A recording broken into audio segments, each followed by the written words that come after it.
This video is an introduction to the use of quantitative methods in food tests for A-level biology. We look at serial dilution, calibration curves and colorimetry, particularly for the Benedict's test for reducing sugars. Analysis in general and food tests in particular can be described as being qualitative or quantitative. A qualitative test tells you the quality of something. In other words, is it there or is it not? So this is a presence or absence test. Whereas a quantitative test tells you about the quantity of something. How much is there? It gives you some numerical data and allows you to compare samples.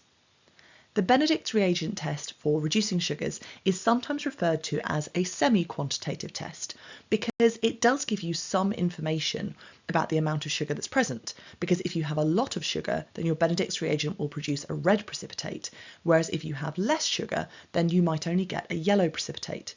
But it is possible for us to use a piece of equipment called a colorimeter to make this a fully quantitative test.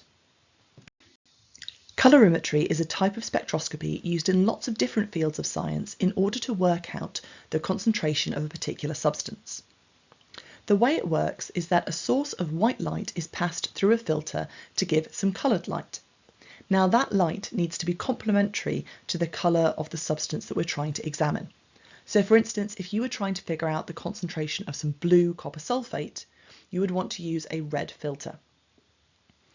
The red light is then passed through a cuvette, which is a small plastic tube that contains your sample, and a detector on the other side either records how much light has been transmitted, in other words, how much has gone through the sample, or it does a calculation based on that to work out how much light has been absorbed by the sample. The first step in colorimetry is to produce a calibration curve. This is done by taking a number of samples of known concentration and using the data from those samples to plot a graph. Your sample with unknown concentration can then be compared to that graph. As we've said, there are two different types of data that could be produced by a colorimeter, and so therefore there are two different types of calibration curve. We call these a curve, but the reality is that they are going to have straight lines. If we're measuring absorbance, then the concentration of the compound we're interested in and the absorbance will be directly proportional to each other. In other words, as we double the concentration of the sample, we're going to double the absorbance because there's twice as much of that sample to absorb the light. The alternative is that we're recording transmission, in other words, how much light passes through the sample. When we start with pure water, we're going to see complete transmission because the water allows all the light to pass through. But as the concentration of the sample increases, less and less light is allowed through and the transmission decreases. In biology, we most regularly use colorimetry in quantitative food tests, and this means that using these calibration curves is a little bit more complicated. We start off with quite a concentrated solution of copper sulfate, and this is not going to allow light through, so transmission is 0.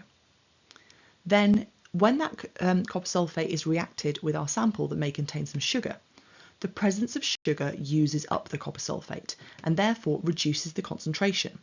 So therefore the transmission increases. And this means that the absorbance will decrease. When we draw our calibration curves, we're not drawing them for the concentration of copper sulfate. We're drawing them for the concentration of glucose. And that means that the shape of the graphs is flipped over. So as there's more and more glucose, the glucose is using up more and more of the copper sulfate, and therefore the transmission is higher and higher. And likewise, the absorbance is lower and lower. The Benedict reagent test is a semi-quantitative test that gives us information about the quantity of reducing sugar that's present in a sample. It is also possible to modify the method slightly to also use it as a test for non-reducing sugars. In the test for reducing sugars, the colour of the sample gives us an indication of how much of the sugar is there, and this is why it's referred to as semi-quantitative. But sometimes we want fully quantitative data, and there are a couple of ways we can approach this. The simplest quantitative test would be to filter and weigh the precipitate. The more sugar is present, the more copper 2+ ions are reduced, and therefore the more precipitate we get. But we can also use a colorimeter. To begin with, we're going to calibrate the colorimeter. So to start with, we use a blank cuvette that just contains water, and we use this to zero the colorimeter.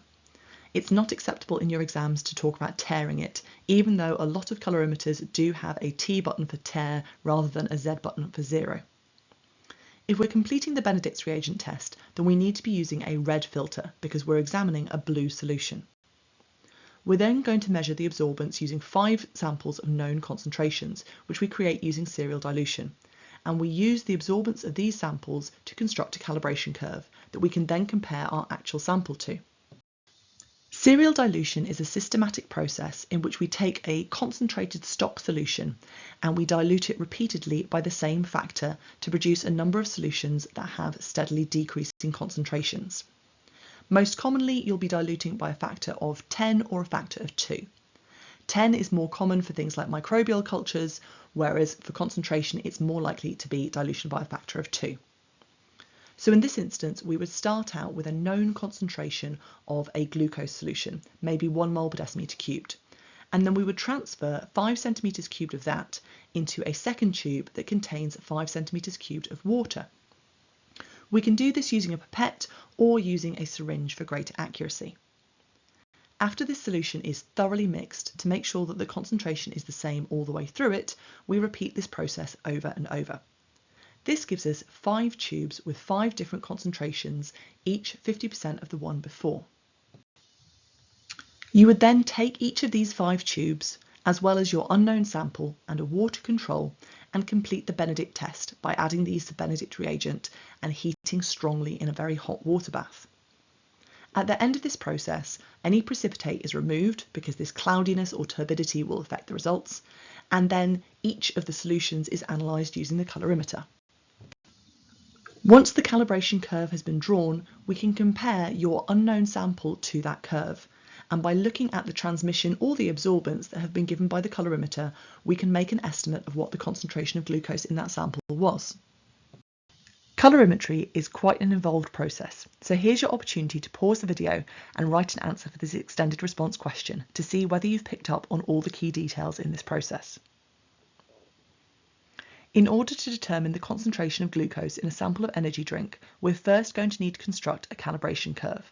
So your first job is to use serial dilution to produce 5 known concentrations of glucose.